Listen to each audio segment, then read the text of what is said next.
Europe 1. Pascal Praud et vous.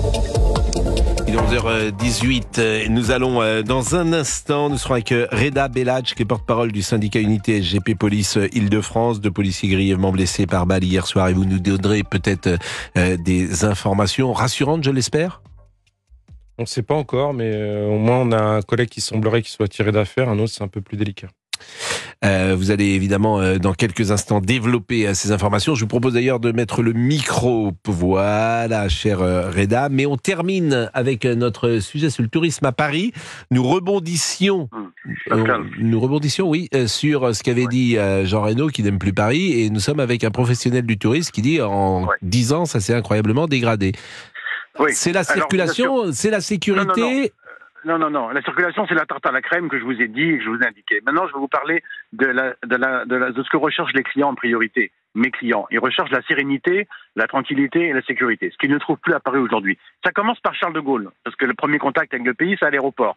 À l'aéroport, c'est catastrophique. Ça vaut parfois la gare du Nord. Entre les mais ça veut dire quoi, catastrophique ? Je sais pas, parce que laissez-moi vous dire. Je vais vous dire, vous arrivez à Charles de Gaulle, vous avez à la sortie des faux taxis, des racoleurs agressifs qui fait croire aux clients que ce sont des taxis, avec des fausses cartes de taxi, qui les embarquent, qui les promènent dans Paris, qui leur fait faire le tour du périphérique 3-4 fois, qui leur demandent 200 euros. C'est ça le problème, c'est qu'ils disent non, parce qu'on les a prévenus, qu'ils se font engueuler, qu'ils se font insulter. C'est infernal. En fait, maintenant les clients ils me demandent d'avoir quelqu'un à l'aéroport pour les accueillir, pour les escorter, pour venir les chercher. C'est que ça partout. Je vous dis, moi, mais ce que je fais, moi, là, en train de vous parler, je ne fais que rapporter ce que me racontent mes clients. C'est effarant. Et moi, je l'ai vécu avec mes clients. Il y a des endroits, par exemple, où je ne vais plus. La basilique de Saint-Denis, que j'aimais montrer à mes clients, qui faisait partie un peu des sentiers un petit peu différents de la Tour Eiffel et de l'Arc de Triomphe, et qui permettait aux clients de découvrir l'histoire de France. Je n'y vais plus parce que j'y suis allé avec des dames américaines, avec d'autres dames, et on s'est fait insulter parce qu'elles étaient en jupe, parce qu'elles étaient en talons. On a voulu prendre un verre sur la place qui est juste devant la basilique. On a senti qu'on n'était pas les bienvenus. Des crachats, des bousculades. C'est inacceptable, c'est inadmissible. Je vous parle pas de la butte de Montmartre, où je me promène avec mes clients pour leur faire visiter les petites rues et la place du Tertre et les peintres. C'est en permanence l'agressivité, des pickpockets, de la mendicité agressive. À chaque fois, maintenant, vous savez ce qu'ils demandent, les clients? Ils demandent un agent de sécurité, un garde du corps avec nous pour veiller à leur sécurité. La dernière fois, gare du Nord, je suis allé chercher des clients à la sortie du train. Pendant que je revenais, les vitres de la voiture avaient été cassées. On n'a pas pu monter dans la voiture, il y avait des verres partout. Anne Hidalgo n'a pas fait ce qu'il fallait faire pour sanctuariser ces lieux touristiques qui fait que le touriste se sent en sécurité. Et tout ça s'est dégradé en combien de temps ? Très vite, depuis 10 ans. Très vite. Là, par exemple, la basilique de Saint-Denis, c'est depuis 10 ans. Il y a 10 ans, vous pouviez amener, on vous crachait pas dessus et on n'insultait pas les jeunes femmes qui étaient en jupe. Votre témoignage est sidérant. Ce n'est qu'un témoignage, je le précise à chaque fois, bien sûr, mais est-ce que... Oui, d'accord, mais Pascal, ce que je vous dis, ça fait 25 ans que je le vis, je connais mon métier. Bien sûr, non mais moi je suis sûr que je remets pas en cause, je pense qu'il y a un déni sur ce qui se peut sur la situation en France qui est extravagant, et on le sait tous. Il y a des clients qui se font attaquer dans la voiture entre le trajet entre Charles de Gaulle et Paris, dans les bouchons au niveau du Stade de France, qui sont repérés par des mafieux et des mafias de voleurs qui renseignent leurs collègues en scooter et qui viennent attaquer les voitures qui conduisent nos clients qui descendent dans les grands hôtels et qui ont repéré les valises de marque et le chauffeur qui les accompagne. On travaille avec la boule au ventre, à tel point que moi, maintenant, mes clients, je leur déconseille plutôt Paris et je les oriente vers des endroits et destinations aux alentours de Paris qui sont par exemple Barbizon, Versailles, Giverny, Fontainebleau, Vaux-le-Vicomte, et qui sont beaucoup plus calmes, beaucoup moins stressantes, et tout aussi agréables et riches en histoire. C'est malheureux. Bon, Reda Belladj, je vous écoute. Il se trouve qu'il va intervenir dans un sujet infiniment grave, qui sont ces deux policiers grièvement blessés, mais puisqu'il est porte-parole du syndicat Unité SGP Police Île-de-France et qu'il est sur le terrain, est-ce que vous validez ce que vient de dire Mathieu, qui est un professionnel du tourisme ? Écoutez, on a une recrudescence et ça a toujours existé, mais ça continue de s'amplifier, une multiplication de ce type d'actes. C'est des bandes qui sont très organisées. Il y a même des services spécialisés dont la mission est de gérer que ce type d'affaires en termes d'investigation et d'opérationnel. Maintenant, la problématique à laquelle on fait face, c'est qu'à partir du moment où vous démantelez une de ces bandes, derrière, c'est comme les points stupes. Ça revient tout de suite. Sur le tronçon d'A1, vous avez l'aéroport du Bourget, vous avez l'aéroport Charles de Gaulle. Donc vous avez des individus qui sont préparés, qui font les guets, qui voient les bagages Louis Vuitton, les bagages Dior, et puis qui donnent donc l'information. C'est des gens qui sont organisés comme des policiers en fait. Et donc c'est l'attaque de diligence. Voilà, c'est une attaque de diligence. Et en plus de ça, vous avez des opportunistes puisqu'il faut savoir que cette autoroute, notamment ce fameux tunnel, est juste à côté de quartiers difficiles, où des individus Ça, aussi... c'est le tunnel qui est sur le Stade de France. Sur l'un, oui, et vous avez donc des quartiers dits difficiles tout autour, et vous avez des individus donc qui se lèvent le matin et disent bon bah tiens, ce matin on va aller taper une caisse ou deux, et puis ils viennent à pied et puis ils repartent à pied. Donc vous avez aussi et c'est vrai que maintenant avant c'était moins le cas, c'était plus du vol à la portière, vous brisez la vitre, vous volez les sacs, vous partez. À force, que ce soit les VTC ou les taxis, ils préviennent tout de suite les futures victimes en leur disant attention, laissez pas votre sac au niveau visible.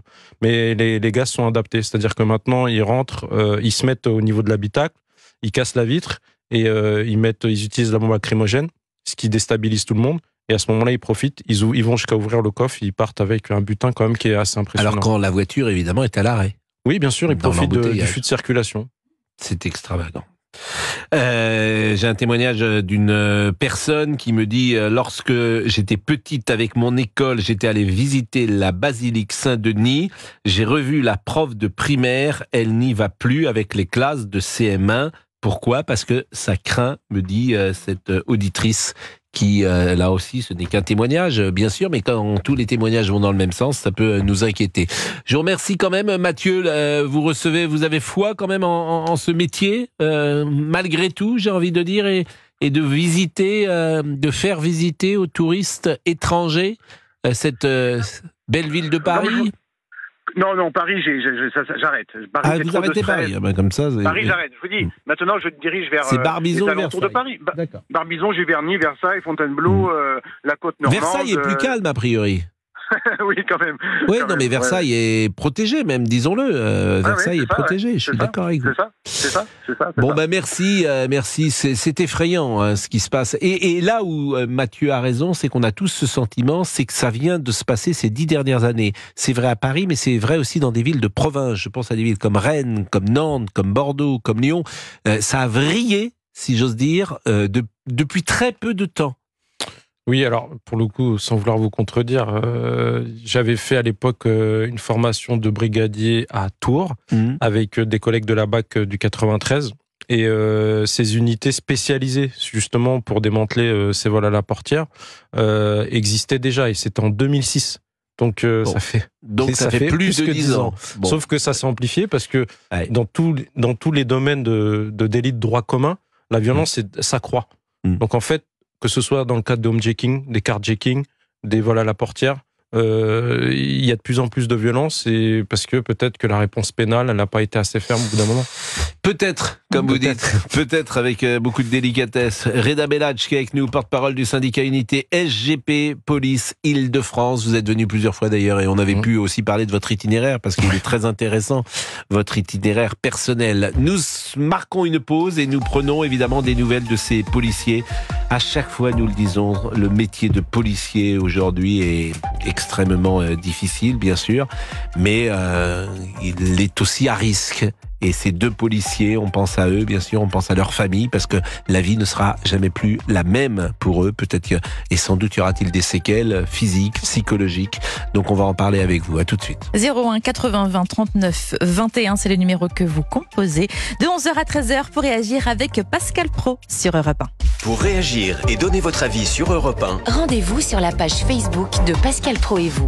Europe 1, Pascal Praud. Avec vous de 11h à 13h sur Europe 1. Deux policiers grièvement blessés par balle hier soir dans un commissariat à Paris. Vous le savez, un homme s'est emparé de l'arme d'un fonctionnaire après avoir été interpellé pour l'agression au cutter d'une femme. Les faits se sont déroulés peu avant 22h30 à l'intérieur du commissariat. Le pronostic vital de l'un des deux était toujours engagé. Ce matin, on est avec Reda Belladj, qui est porte-parole Île-de-France Île-de-France du syndicat Unité. Est-ce que vous pouvez nous donner des informations concernant ces 2 policiers ? Écoutez, il y a un collègue qui a été blessé, qui aurait été impacté à 3 reprises. Et il serait blessé au niveau de l'abdomen et puis au niveau des membres inférieurs. Et on a un second collègue qui lui est dans un état plus grave, qui a été impacté au niveau du thorax.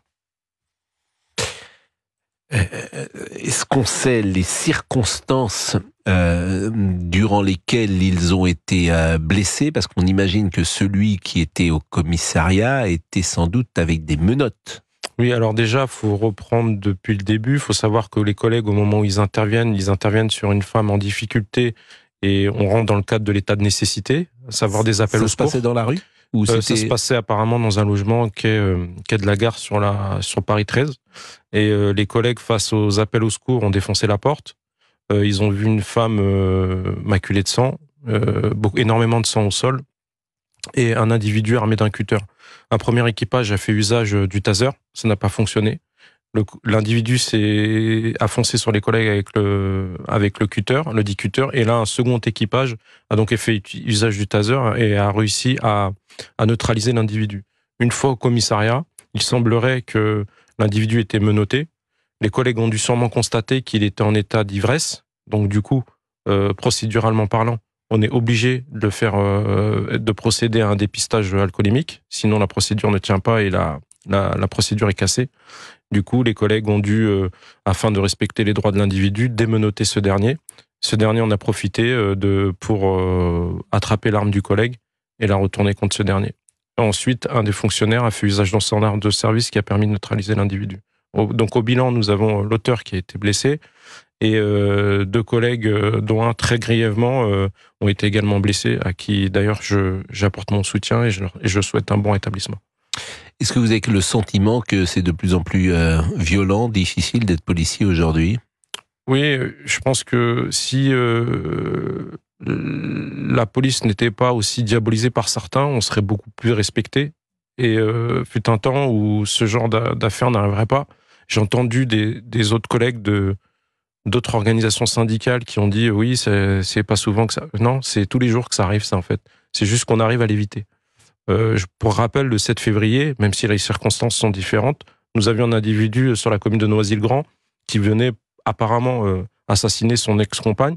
Les collègues se sont interposés, sont tombés nez à nez avec lui dans un escalier. Le collègue a tiré avec un Glock et a blessé un de mes collègues au niveau du bras. Donc c'est très souvent maintenant, aujourd'hui, dans notre société actuelle que ça arrive. Reda Bellach, qui est porte-parole Île-de-France du syndicat Unité, vous êtes sur Europe 1, il est 11h34 et nous évoquons évidemment ces 2 policiers grièvement blessés par balle hier soir dans un commissariat à Paris. L'auteur, est-ce qu'on sait, est-ce qu'on a des renseignements sur son état civil ? Alors pour l'instant, on ne sait pas, puisqu'il refuse de communiquer son identité et il n'a pas de pièce d'identité sur lui. Pour l'instant, c'est comme on dit dans notre jargon ou dans le jargon procédural, c'est un X, se disant. Donc on n'a pas d'informations par rapport à ça. On a pris ses empreintes pour essayer d'arriver à retrouver, entre guillemets, son palmarès ou s'il est connu du service de police. Mais comme il est inconnu du service de police, il n'est pas dans notre base de données. C'est les informations qu'on a pour le moment. Dans la procédure, même si il ne donne pas son identité, c'est quel cas ? Est-ce qu'il est assisté par un avocat en ce moment ? Alors à partir du moment où vous êtes... il faut voir où en est l'affaire, parce que vous pouvez pas placer une personne qui est en état d'ivresse en garde à vue. Vous êtes obligé, pour lui notifier ses droits, pour que l'affaire tienne, pour pas qu'elle soit caduque, vous êtes obligé de le soumettre à ce fameux dépistage. Et si jamais son taux est trop élevé, l'OPJ décide ou pas de le placer en garde à vue. Si jamais son état est pas compatible, enfin compatible, non, ça après c'est la visite médicale, mais en tout cas, faut que son état, il faut qu'il soit en capacité, malgré qu'il soit sous alcool, il faut qu'il soit en capacité de comprendre qu'on puisse lui notifier le fait qu'il ait le droit à un avocat, qu'il ait le droit à un médecin et qu'il ait le droit à l'avis à famille ou employeur. Donc, en l'espèce, à l'heure à laquelle nous parlons, à 11h36, sans doute que le test d'alcoolémie a été fait. Sans doute connaît-on son test d'alcoolémie. Probablement pas. Vous savez, j'ai vu il y a très longtemps. Une fois, parce que j'ai eu la chance de travailler à la brigade judiciaire de nuit du Val-de-Marne, et mon travail c'était justement de notifier les droits des gardés à vue. Et je me souviens qu'on avait été appelé une fois à 6h30 du matin, et on devait faire une notif de garde à vue. Et l'individu était certes désalcoolisé, mais au bout de 10 heures, il arrivait même pas à signer son PV tellement il était en manque. Lorsque vos collègues sont intervenus, c'était donc pour une bagarre entre un homme et une femme. Est-ce qu'on a des précisions là-dessus? Est-ce qu'on sait, par exemple, si c'était un couple qui vivaient ensemble, qui avaient une relation intime, ou est-ce que ce sont deux personnes qui ne se connaissaient pas? Alors, on doit attendre la confirmation du parquet, mais pour l'instant, ce qui se dit, c'est que l'individu, ils n'avaient pas de lien, en tout cas, c'était pas sa femme. Apparemment, peut-être qu'elle ne connaissait même pas cet individu-là. Et ça se passait dans un appartement. Oui, il semblerait que ça se passait dans un appartement. Et vous avez parlé d'un premier équipage et d'un deuxième équipage. Et en vous écoutant, j'étais un peu surpris parce que ça veut dire que le deuxième équipage est arrivé extrêmement rapidement.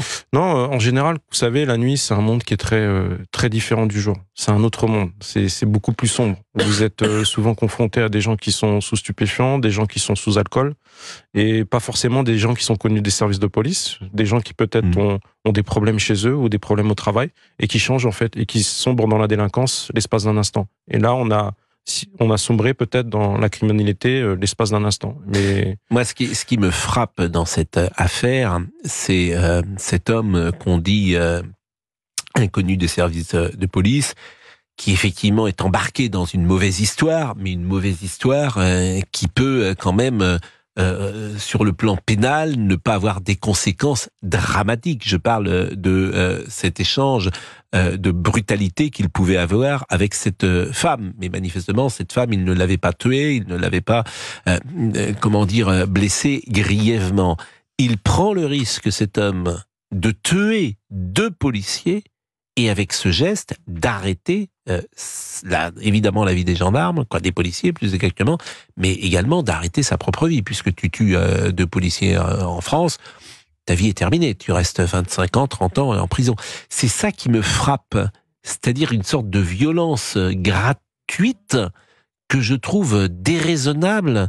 Pourquoi? Pour rien, si j'ose m'exprimer ainsi. Et c'est ça qui me sidère le plus régulièrement quand j'entends aujourd'hui ce qui peut se passer sur le terrain. Alors, on n'est pas dans le cadre des violences intrafamiliales, enfin à ce niveau de l'enquête en tout cas, mais je vais vous dire que je suis pas surpris, parce qu'à un moment, si vous n'avez pas une réponse pénale ferme, les gens, avant de commettre un acte, ils en connaissent très généralement les conséquences. Mais si vous savez que vous ne risquez pas grand-chose, mais que la situation vous échappe, vous continuez votre... Là, quand même, prendre un pistolet et tirer sur deux policiers, je pense que tout le monde sait les conséquences d'un acte comme celui-là. Vous savez, plus rien ne me surprend. Je me souviens même d'un parquet suite à une affaire qui m'est arrivée. Pour le coup, le gars était docteur en droit, directeur financier, directeur du service contentieux d'une marque de voiture, et donc docteur en droit. Et je vais pas dire les noms d'oisons qu'il m'avait donnés, mais je sais que sa femme était au carré. Il l'avait complètement, excusez-moi le terme, il l'avait défoncé. Elle voyait même plus. Et comme c'est quelqu'un qui gagnait bien sa vie, je ne vais pas juger sa conjointe de l'époque, mais en tout cas, elle ne voulait pas déposer plainte et elle ne voulait pas qu'on rentre. Mais comme il a voulu lui taper dessus, pour nous, on était en état de nécessité, on est rentré dans le domicile, on a procédé à son interpellation. Et le lendemain, l'individu n'a pas été poursuivi. Donc c'était à l'époque, c'était il y a 15 ans, mais on s'est adapté à ça, et aujourd'hui, les parquets, à partir du moment où vous avez des violences contre les femmes, très généralement, bien sûr, aujourd'hui les choses ont changé. Sans les plaintes.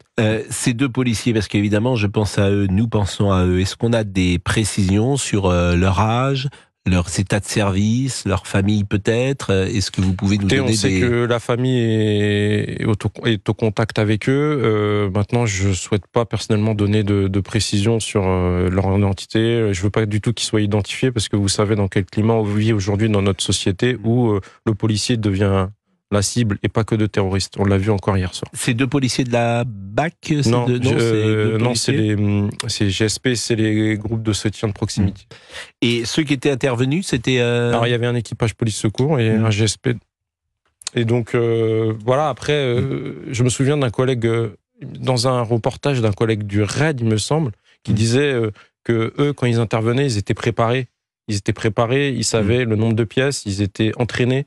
Et je voulais pas faire un appel, mais pour dire encore aux peu de Français qui n'apprécient pas leur police, que voilà, le métier de policier, c'est ça. C'est-à-dire qu'on intervient sur des différends, sur des rixes, et on ne sait pas sur quoi on tombe, et on ne sait pas si le lendemain ou le soir, on reviendra à nos familles. Merci beaucoup Reda Belladj, parce que vous êtes porte-parole Île-de-France du syndicat Unité. Vous venez régulièrement nous voir, et c'est vrai que ce métier est peut-être de plus en plus difficile et qu'il y a un engagement chez vous. Il y a une notion du service public extrêmement importante, et c'est l'occasion, à travers votre présence, de saluer peut-être tous les policiers qui nous écoutent, de dire qu'ils font un travail que beaucoup d'entre nous ne feraient pas, qu'ils le font en notre nom pour nous protéger, et que, comme vous, lorsque j'entends parfois dans l'espace public, dans l'espace politique, dans l'espace médiatique, quand j'entends parfois certaines voix, je suis scandalisé, disons-le, par cela, et que, comme vous l'avez dit, ça peut avoir aussi quelques conséquences, et ça peut influencer notamment une jeunesse qui est parfois perdue. Donc je vous remercie grandement, Monsieur Belladj, et 11h43, on va marquer une pause et on va changer de sujet.